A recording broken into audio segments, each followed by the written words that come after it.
Every babysitter has a weird kid story. The kid who eats crayons. The kid who talks to imaginary friends. You learn to just roll with it. It's part of the job description, right next to knowing the number for poison control and pretending to like frozen pizza. I thought I was a pro at handling the weirdness. I'd seen it all. But the job I took for the Martin family taught me a horrifying lesson.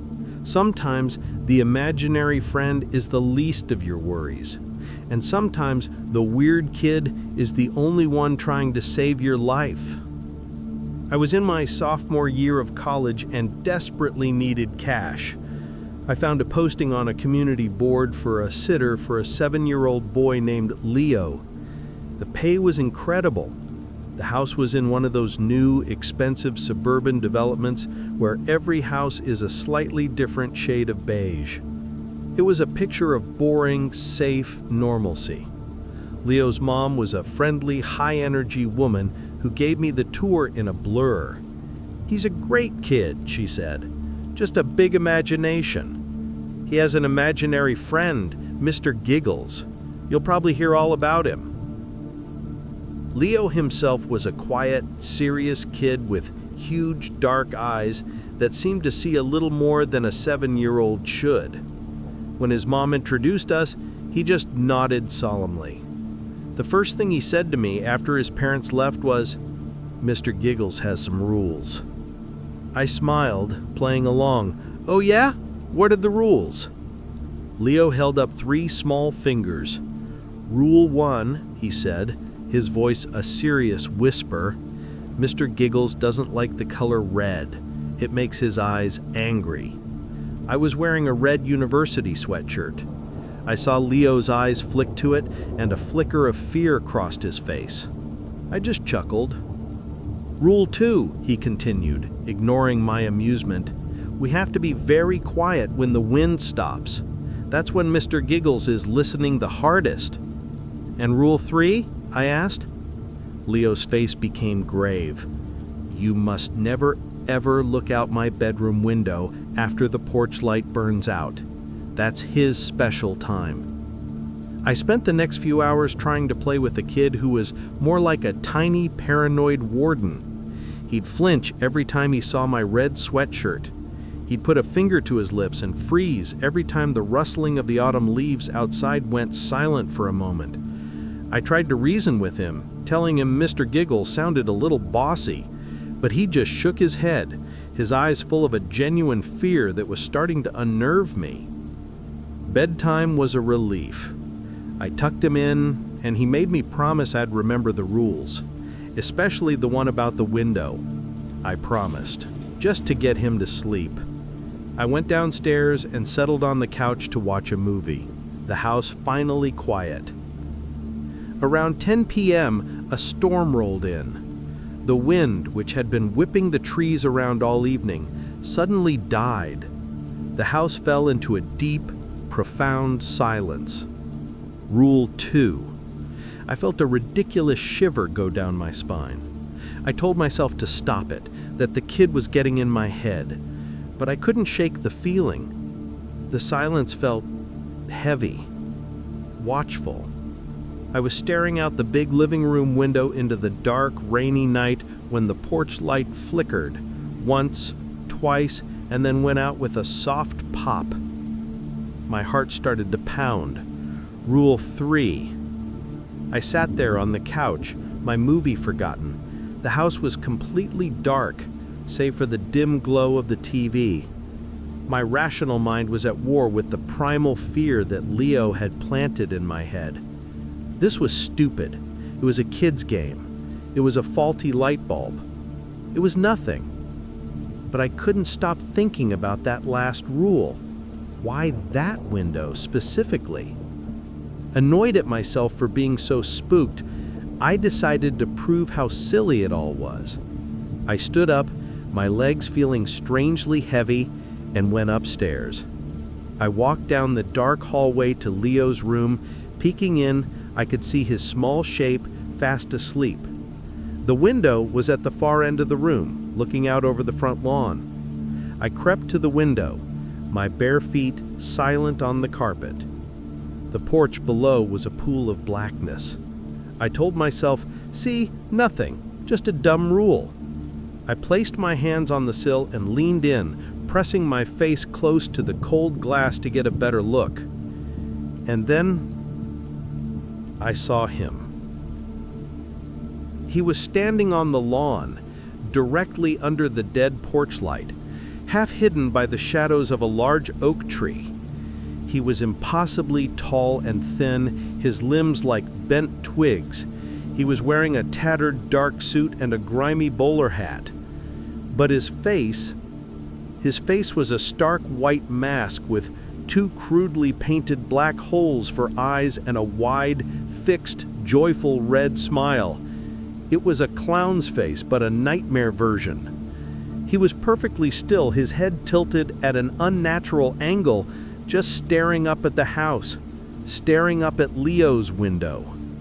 As I stared back, frozen with a terror so absolute I couldn't even scream, he slowly raised a long, pale, white-gloved hand and gave a little wave.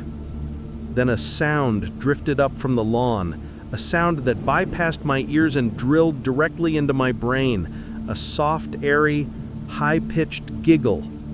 It was the most terrifying sound I'd ever heard. It wasn't a real giggle, it was a mimicry, the sound a man would make if he were trying to imitate a small child. Mr. Giggles was real, and the rules weren't for Leo, they were for him. He wasn't an imaginary friend, he was a stalker. And the child I thought was just weird and creepy, he had been trying to protect me. I stumbled back from the window, my hand clamped over my mouth to stifle a sob. I ran out of that room, grabbed the sleeping child from his bed, and locked us both in the master bathroom, the only room with no windows facing the front. I called 911, whispering into the phone, my voice trembling so badly the dispatcher could barely understand me. I heard the giggle again, closer this time, right outside the living room window downstairs. The police arrived in what felt like an eternity. They swept the property and found nothing. No footprints on the wet lawn, no sign of anyone. But when they checked Leo's closet, they found a small, hidden collection of Polaroid pictures. They were grainy, poorly lit photos of me, on the couch, in the kitchen, all taken from outside through the windows. The last photo was of me, standing in Leo's room, my face pressed against the glass of his window, looking down at the lawn. After that night with Leo and his imaginary friend, I swore off babysitting for good. But a year later, a family friend, the kind you can't say no to, was in a bind. The Harmons. They were wealthy, eccentric, and lived in a starkly modern house that felt more like an art gallery than a home. They had one daughter, an 8-year-old girl named Elodie. She's a very particular child, Mrs. Harmon told me over the phone. We have a very structured routine for her. It's crucial that you follow it exactly. The house was cold. All white walls, minimalist furniture, and an unnerving clinical silence. Elodie was a beautiful porcelain doll of a child who barely spoke. She just watched me with wide, unnervingly intelligent blue eyes. The parents left me a single laminated sheet of instructions. It wasn't about bedtime or allergies. It was different. Elodie's playtime is from 7 p.m. to 8 p.m. She may only play with the white blocks in the center of the living room. No other toys.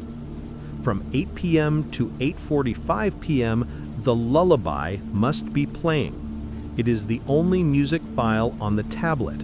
It must be played on a loop. At precisely 8:45 p.m., you will show Elodie the family album on the tablet. She must watch the entire presentation. This is the most important part of her day. Do not ask her about the girl in the pictures. The whole thing felt less like a babysitting gig and more like I was a technician running a bizarre experiment. The playtime was unnerving. Elodie didn't build castles or towers with the white blocks. She arranged them in complex, symmetrical, almost fractal-like patterns, her small hands moving with an eerie precision. At 8 p.m., I played the lullaby. It was a simple, repetitive piano melody, haunting and strangely hypnotic. Elodie just sat on the floor, listening, her eyes unfocused. At 8:45, my heart was starting to pound with a strange, anxious curiosity. I opened the Family Album app on the tablet. It wasn't photos. It was a video, a slideshow of a little girl who looked almost exactly like Elodie, but not quite. Her hair was a slightly lighter shade of blonde. Her smile was a little wider.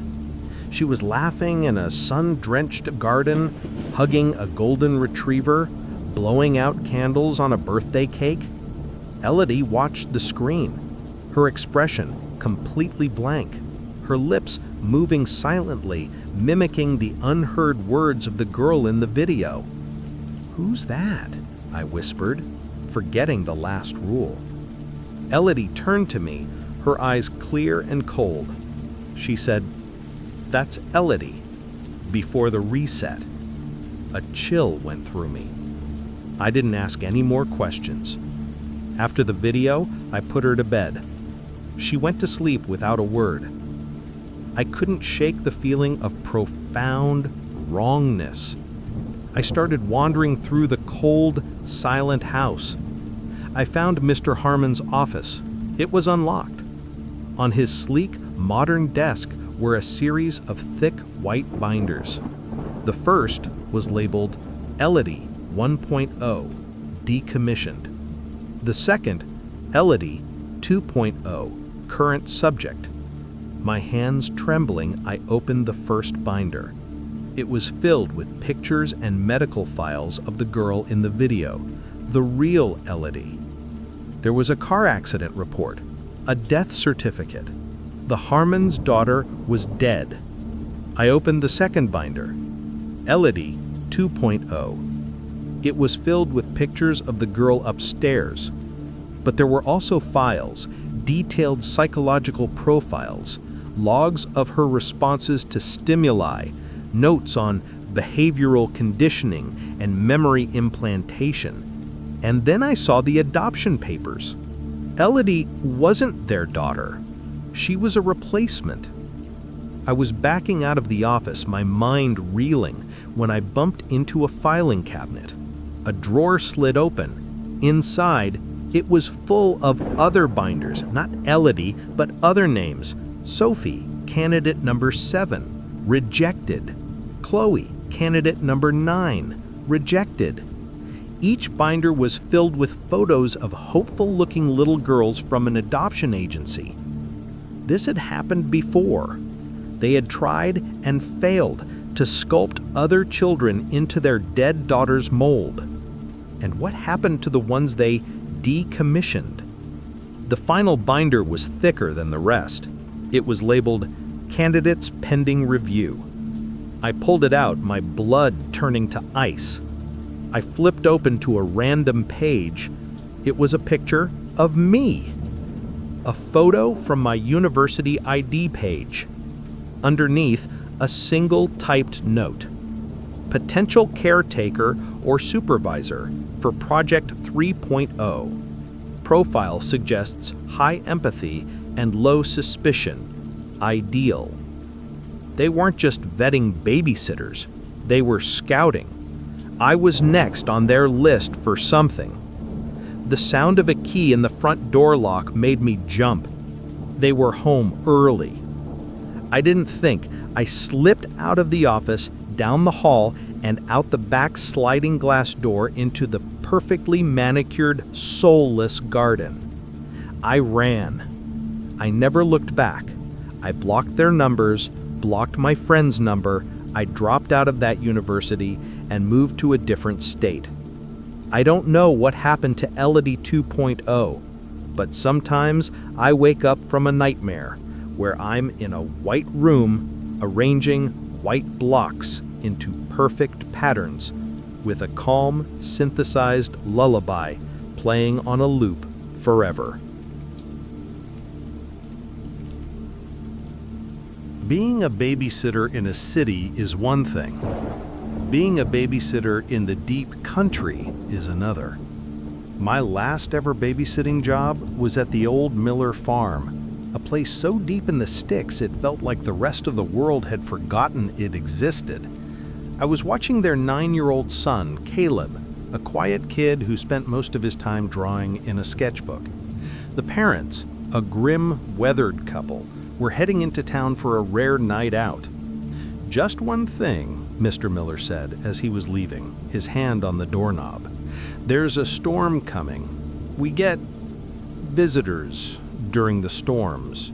They'll try to get in. They'll sound like us. Don't you let them in.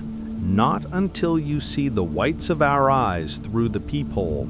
You understand?" I thought he was making a weird, folksy joke. I just nodded and smiled. "Got it."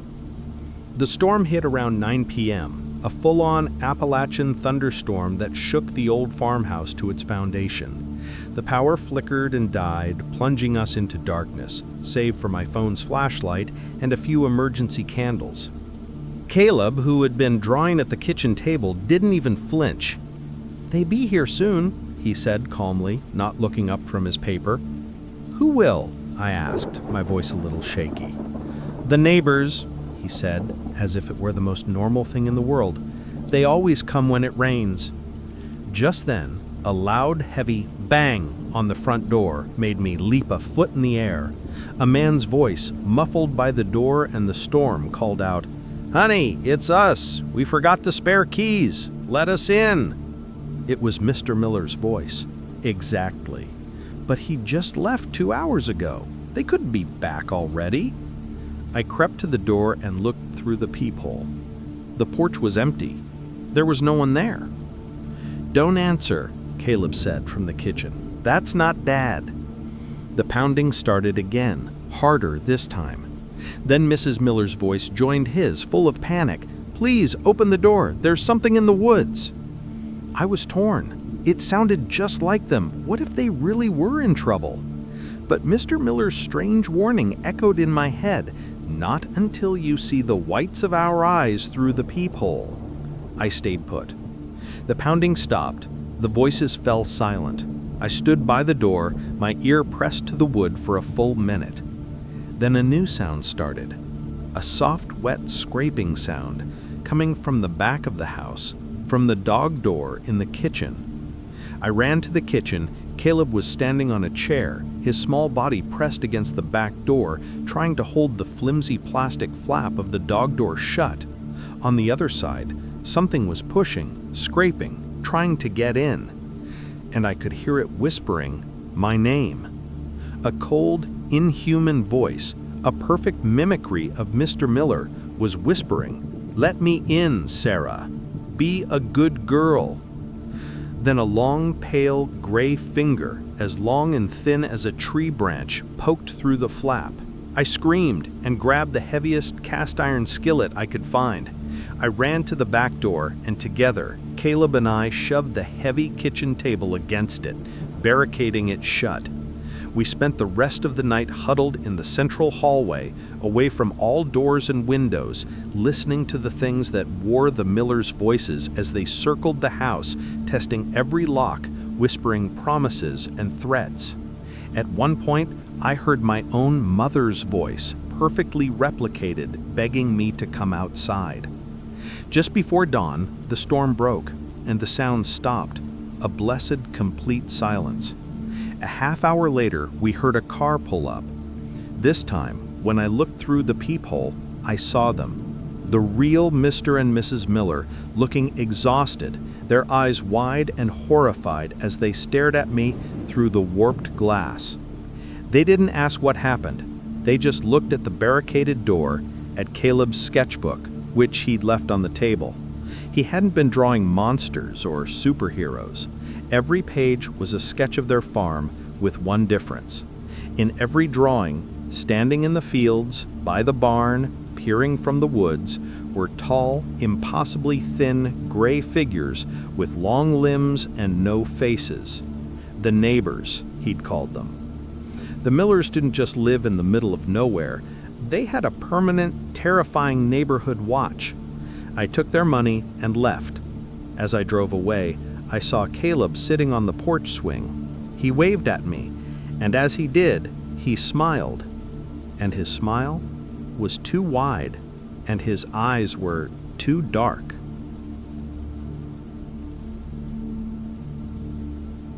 Hey friends, thanks for listening. Click that notification bell to be alerted of all future narrations.